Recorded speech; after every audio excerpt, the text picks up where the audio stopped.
Zombie Apocalypse.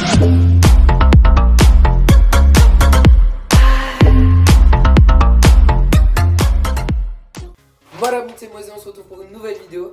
Alors aujourd'hui on va faire une vidéo où on va parler des jeux vidéo et du coup de tout ce qu'il y a autour. Alors les jeux vidéo ça a été créé approximativement en 1950 à l'idée de Ralph Baer, ou en 1952 avec Oxo. C'est un jeu comme un tic-tac-toe, le jeu où on doit aligner les croix et les ronds. Ou encore en 1958 avec Tennis for Two de William Higginbotham. Je sais pas si je le prononce bien, on va dire que c'est bon. Et ou bien en 1962 avec Spaceware, qui est du coup comme le premier jeu vidéo créé. Et après il y a encore un autre jeu qui est devenu genre un des plus connus, c'est Pong. Il est sorti en 1972 et c'est devenu le jeu avec le gameplay qui est suffisamment bien fait et addictif pour que du coup il soit devenu très connu auprès du coup du public. Alors même si Pong n'est pas le premier jeu vidéo à avoir été créé, c'est quand même le jeu qui a donné le coup d'envoi à l'industrie du jeu vidéo, mais qui était très fébrile à ce moment-là aux États-Unis et qui du coup a fait faillite. Et du coup il a migré vers le Japon, et du coup c'est là-bas qu'a été créé du coup la NES, Super Mario Bros. Et à partir de 2002, le chiffre d'affaires de jeux vidéo en une année a dépassé celui des films hollywoodiens, donc c'est quand même abusé. Alors vous n'êtes pas sans savoir que du coup les jeux vidéo ils sont utilisés pas que pour pour s'amuser, mais ils sont aussi utilisés dans le domaine médical et ce genre de choses. Et du coup il y a une étude qui a été faite en 2020 aux États-Unis sur du coup les bienfaits que ça avait sur les gens.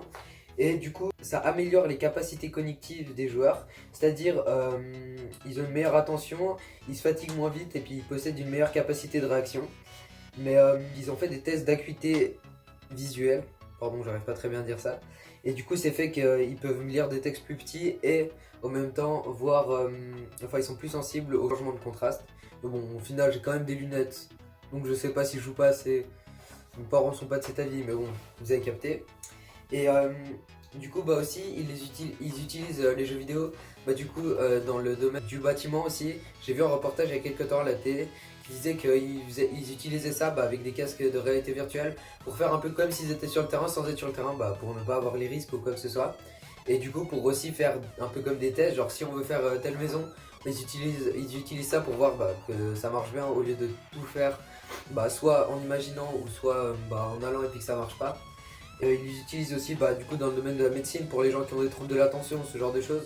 Bon après ça ça devient beaucoup plus compliqué, donc je pense que on va s'arrêter là.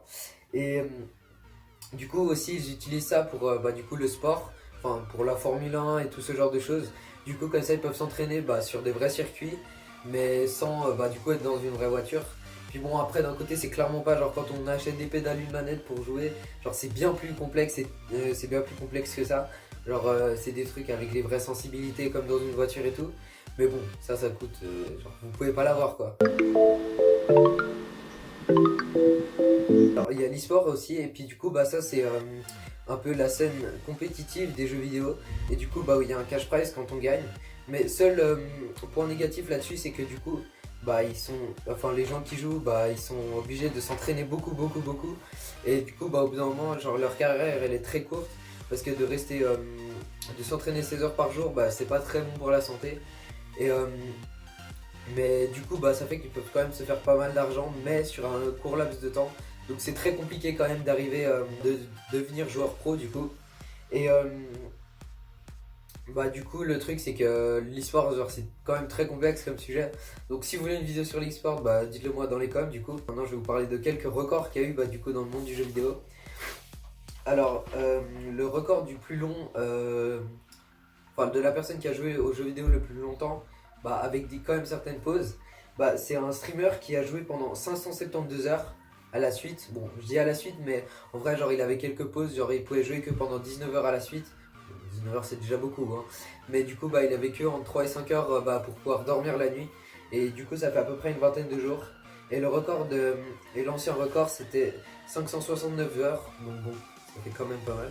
Je sais pas avant si j'ai dit heure ou jour, quoi qu'il en soit. Après du coup la personne qui a le plus de consoles de jeux vidéo différentes chez lui, c'est un américain, comme d'hab hein.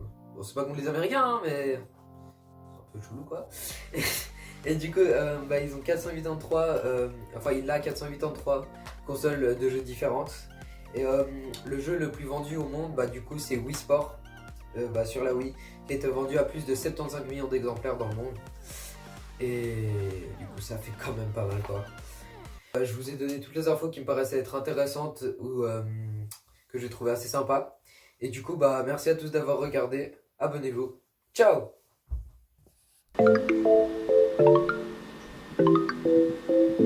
Easy music.